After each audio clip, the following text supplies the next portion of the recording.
မင်္ဂလာပါခင်ဗျာ Brother Vibe Channel မှာပြန်လည်ကြိုဆိုလိုက်ပါတယ်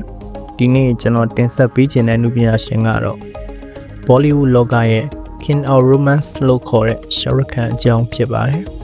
SRK လို့လည်းလူသိများတဲ့သူ့အကြောင်းသိကောင်းစရာလေးတွေကိုကျွန်တော်ဒီနေ့မျှဝေပေးပါမယ် Shah Rukh Khan ဟာ1965ခုနှစ်နိုဝင်ဘာလ2ရက် New Delhi မြို့မှာမွေးဖွားခဲ့ပါတယ်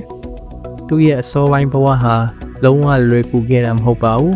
။ဟာခင်ကိုငယ်လေးကလေးကဆုံးရှုံးခဲ့ရပြီးမိခင်တယောက်တည်းရဲ့ပြုစုပြောထားမှုနဲ့ကြီးပြင်းလာခဲ့တာပါ။ဂျမီယာမီလီယာအစ္စလာမီယာတက္ကသိုလ်မှာ Economic ဘွဲ့ရပြီး Mass Communication မှာလည်းဆက်လက်သင်ကြားခဲ့ပါတယ်။ဒါပေမဲ့သူ့ရဲ့အိမ်မက်ကအောင်မြင်တဲ့မင်းသားတစ်ယောက်ဖြစ်ဖို့ပါ။1980ခုနှစ်များနောက်ပိုင်းမှာဒေလီရဲ့ Theater Group တွေမှာတရုတ်ဆောင်နေတော့က television series တွေကိုစတင်ရိုက်ကူးခဲ့ပါတယ် 4G နဲ့ Circus ဆိုတဲ့ TV series တွေမှာတရုတ်ဆောင်ခဲ့ပြီးအဲ့ဒီချိန်ကစပြီးသူ့ရဲ့ရည်ချင်းကိုပရိသတ်တွေကစတင်သတိထားမိလာကြတာဖြစ်ပါတယ်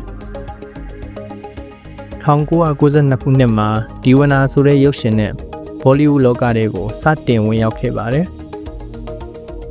ဒီရုပ်ရှင်ကြောင့်သူဟာ Filmfare Award for Best Male Debut ဆုကိုလည်းရရှိခဲ့ပါတယ်။ Shah Rukh Khan ဟာပထမဦးစွာ villain role တွေကနေစခဲ့ပေမဲ့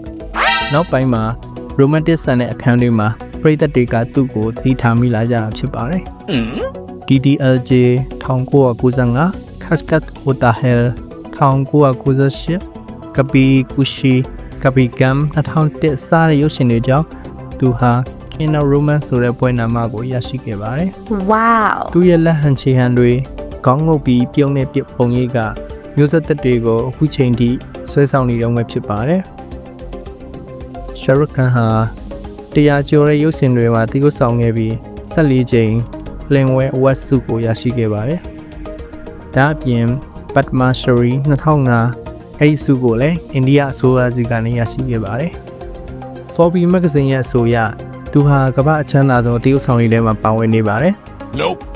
Red Chilli Entertainment ဆိုတဲ့ရုပ်ရှင်ကုမ္ပဏီကိုလည်းတည်ထောင်ထားပါတယ်။သူဟာပရိသတ်တွေကိုလည်းအရန်လေးထားသူဖြစ်ပြီးနာမည်ပြမရှိတဲ့ထူးထူးခြားခြားကမ္ဘာကျော်မင်းသားတစ်ယောက်လည်းဖြစ်ပါတယ်။သူဟာအိန္ဒိယတဝန်းကမိဘမဲ့ကလေးတွေကိုစာဝတ်နေရေးကစပညာသင်တာအဆုံးနှစ်စဉ်လိုလေးသိမရှိအောင်ထောက်ပံ့နေတဲ့တစ်ယောက်လည်းဖြစ်ပါတယ်။အချင်းချင်းဝရင်တော့ Shah Rukh Khan ဟာပုံမှန်မြင်နေကြတရုတ်ဆောင်တယောက်မဟုတ်ပါဘူးသူဟာ brand တစ်ခုလှုပ်ဆောင်မှုတစ်ခုပြီးတော့ဘာမှမရှိတဲ့ဘဝကနေအခုလိုအချိန်ထိလုံနိုင်နေဆိုတဲ့တတိပြနိုင်တဲ့တယောက်ဖြစ်ပါတယ် Impossible is nothing if you have the will ဆိုတဲ့သူရဲ့စကားကဒီနေ့ထိလူငယ်တွေကိုလှုပ်ဆောင်နေတော့မှာကျေးဇူးတင်ပါတယ် Shah Rukh Khan ရဲ့ King of Heart ဆိုတဲ့ပွဲကသူ့ရဲ့စူးစမ်းအားထုတ်မှုတွေကြောင့်ပါပဲမိတ်ဆွေတို့ရော Shah Rukh Khan ရဲ့အမာခံပရိသတ်တွေပဲလား comment ထဲမှာ share ဖြစ်ခဲ့ပေးပါဦးနော်